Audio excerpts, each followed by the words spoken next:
Good morning, Blues. Good afternoon, Blues. Wherever you are in the world, the sky is blue in Manchester right now. It's absolutely marvellous. Welcome back to Typical City. City are in crisis, apparently. Manchester City are in crisis. 3 losses already. Crisis, apparently. Do you want me to tell you what a crisis looks like? A crisis looks like 10 years of being nowhere near a Premier League title. Nowhere near. I tell you what a crisis looks like. £1 billion worth of dividends taken out of a football club. That's a crisis. Billion in debt.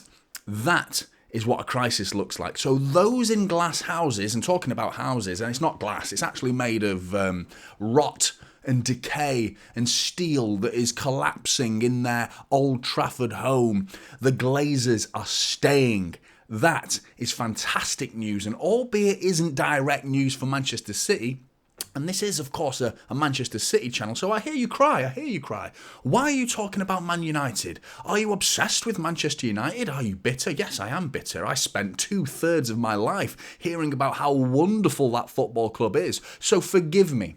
Forgive me for lapping it up and enjoying your failures, Manchester United, because that is karma. That is what karma exactly is, almost by definition, really. You dish it out, and then all of a sudden, karma comes knocking on the door, and the big old bitch that she is, she gives you one right in the jaw, because Man United is collapsing, quite literally. I mean, those poor fans have to go to the game and wade through an ocean of piss to get to their seats now, as the ground is covered in all of their excrements of the individuals and the fans that turn up to the ground. The roof is leaking. They all have to sit there with umbrellas, and they have to watch not just the shower of piss in the toilet or the shower of rain that rains from the heavens down above them through the Old Trafford roof. They have to watch a shower of shit football as well. The actual standard of football is abysmal, and they find themselves 10th in the Premier League. So forgive me for laughing at Manchester United and the hypocrisy of astronomical proportions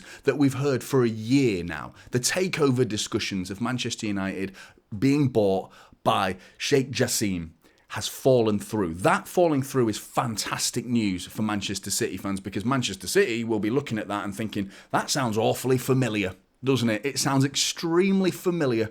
You know, a big oil state-owned ownership model coming into Manchester United and taking over their club and splashing the cash. Sounds familiar, doesn't it?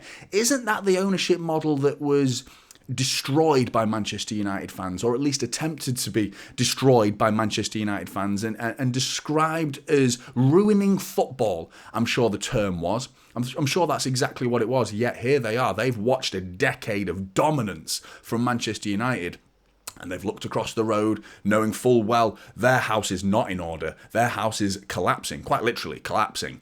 And they're looking across the road at all those titles keep flooding in to Manchester City. Title after title, trophy after trophy. And a treble has been emulated.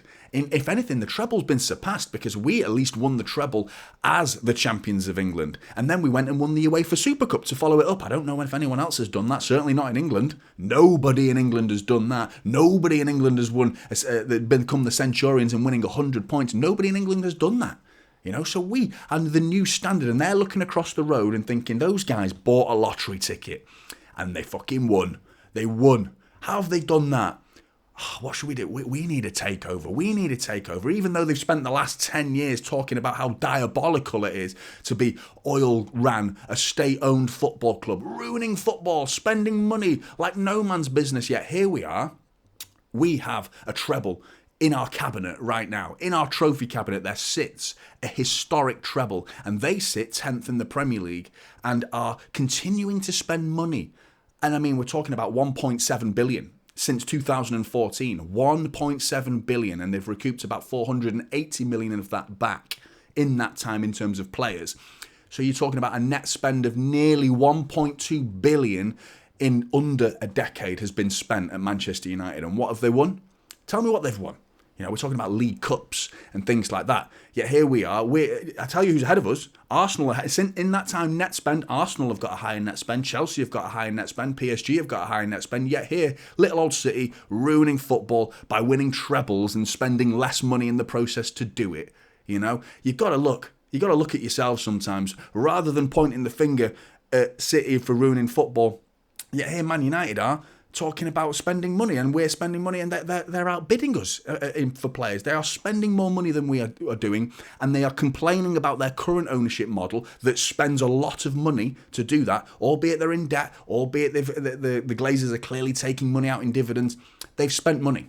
They've spent money. It's not like the guys are turning up and saying, all I'm doing is taking money out of United and not spending a penny. Yeah, they need spending. They need to spend more money on the infrastructure, which is going to be a couple of £1 billion to fix Old Trafford. Good luck with that. Good luck with that, because you ain't borrowing our ground again.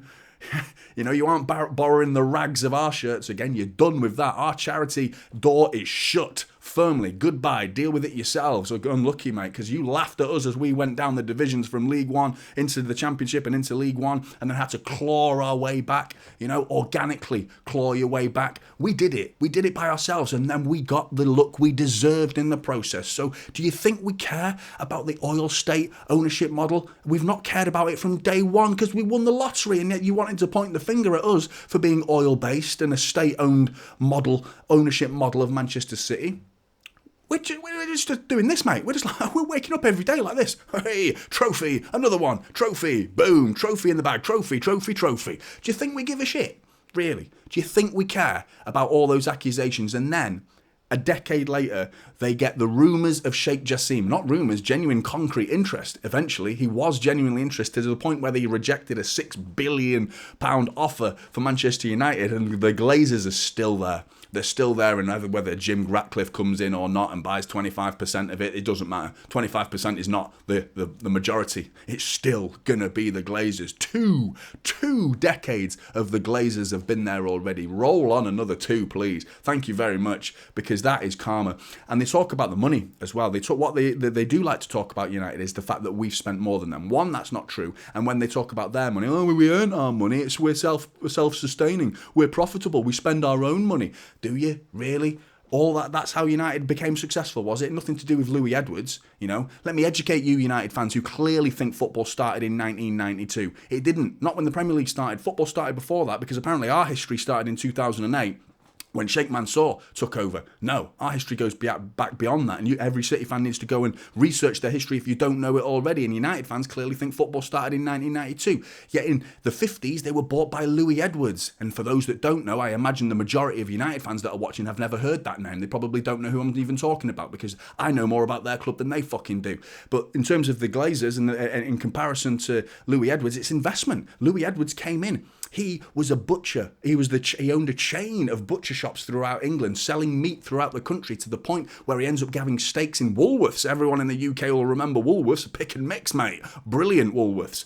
And then, not only with all that money that he became in Britain's top 10 rich list during the 50s, becoming a millionaire. And a millionaire in the 50s is like a billionaire in today's world. You know, that's the type of money they were talking about. And he went and invested into Manchester United. He went and bought Man United and invested buying players, spending more money on players than everyone else could at Man United. And this is just a little history lesson I'm giving you, but you tell me the difference between what Sheikh Mansour is doing and what Louis Edwards did back then. The only difference is the valuation of players and what they're worth now thanks to inflation. So you talk about their ownership model in the 50s and our ownership model now, there's very little difference, other than one wears a turban and is considered oil-based and state-owned and things like that, and racist, borderline racist remarks and things like that. And yet here they are welcoming the Qatari ownership model in, you know, and their fan base is now split. Some of them are happy about the idea of no Qatar ownerships, because they're the type that think, well, we're self-sustaining, we're profitable, that's the right way to do things. Louis Edwards is the right way to do things. Was he just a money man coming in, spending money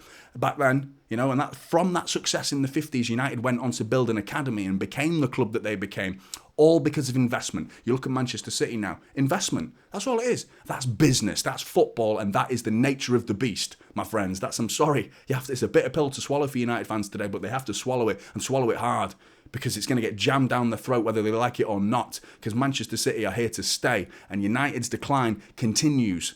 and long may it continue. It's a happy, happy day. The skies are blue. I don't rarely open my curtains that much, but I'm a hobbit. I'm a hobbit of an individual, but I'm going to open my curtains because today is a wonderful day for Manchester City fans, albeit at the expense of Manchester United fans, but that's life. I'm enjoying it. Can you tell? Can you tell I'm enjoying it? Blues, get your comments in below. Rags, also, get your comments in below. Really want to hear them. Really want to hear your tears. Want to drink them. Delicious. Get your comments in below. Like and subscribe. Typical City is the channel, and I'll see you in the next one. This is typical City now, holding up silverware.